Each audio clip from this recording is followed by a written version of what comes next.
तो SBI PO mains strategy 2025 के क्या रहने वाले दोस्तों, क्योंकि आप सभी एस्पिरेंट दोस्तों इस एग्जाम को एसबीआई के प्रीलिम्स एग्जाम को क्वालिफाई करके अब जो आप इस एग्जाम की तैयारी कर रहे हैं, किस एग्जाम की तैयारी कर रहे हैं दोस्तों, तो एसबीआई पीओ मेंस एग्जाम जो होने वाले कुछ दिन पहले, क्योंकि आप लोगों ने बहुत मेहनत की दोस्तों, बहुत मेहनत की।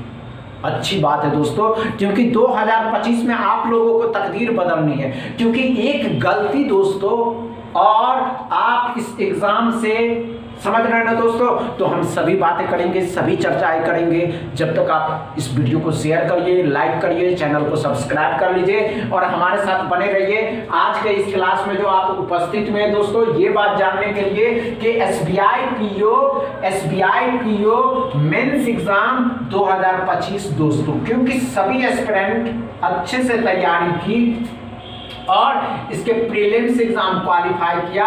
प्रीलिम्स एग्जाम क्वालिफाई करने के बाद इस मेंस एग्जाम की तैयारी कर रहे हैं। सबसे अहम बात ये होता है दोस्तों कि इस मेंस एग्जाम में जो आप लोग तैयारी कर रहे हैं, 4 वही सब्जेक्ट होते हैं, अच्छे से समझते हैं कि पहला क्वांटिटेटिव एप्टीट्यूड होता है दोस्तों। अब इस क्वांटिटेटिव एप्टीट्यूड में कितना टाइम देना है ये बात तो आपको अच्छे से पता है। जब आप प्रीलिम्स एग्जाम क्वालिफाई कर लिया तो मेंस एग्जाम क्वालिफाई करने में भी आपको कम ही टाइम लगेगा।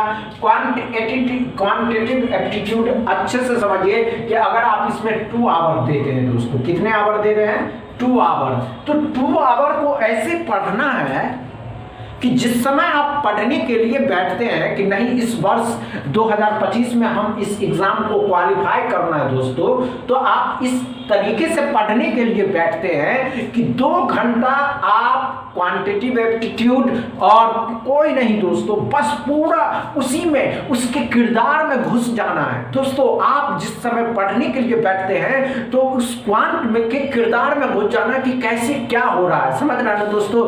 दूसरा आता है दोस्तों रीजनिंग एबिलिटी होता है दोस्तों, समझ रहे हैं ना।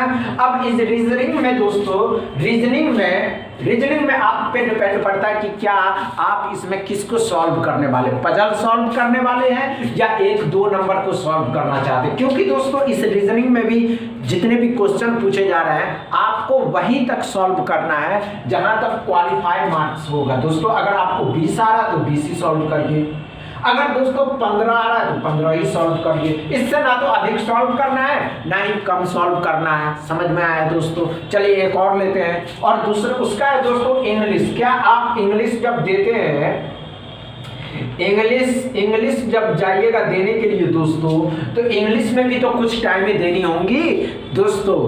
वहां जो अगर आप प्रीलिम्स एग्जाम क्वालिफाई करके मेंस एग्जाम जा रहे देने के लिए, तो आप अपने माइंड को स्थिर रखना है। और सबसे अहम बात ये होता है कि अगर उस एग्जाम हॉल में दोस्तों आपका माइंड शांत रहा और चल गया तो आप अच्छे से इस एग्जाम को क्वालिफाई कर लीजिएगा दोस्तों। इसमें भी टाइम देना आपको 2 आवर, कितना आवर, 2 आवर, और इसमें भी टाइम देना 2 आवर। और सबसे अहम बात दोस्तों जीए जो होते हैं ना दोस्तों, जनरल अवेयरनेस, इसमें भी टाइम दीजिए, क्योंकि ये भी तो आपको नंबर देगा। सबसे अहम, अगर आपको इसमें अधिक से अधिक टाइम देना तो 2 ही आवर है, अगर आप इसमें अधिक से अधिक क्वेश्चन को सॉल्व कर पाते हैं दोस्तों तो इसमें अच्छा खासा नंबर आपको क्वालिफाई मार्क्स ले जाएगा।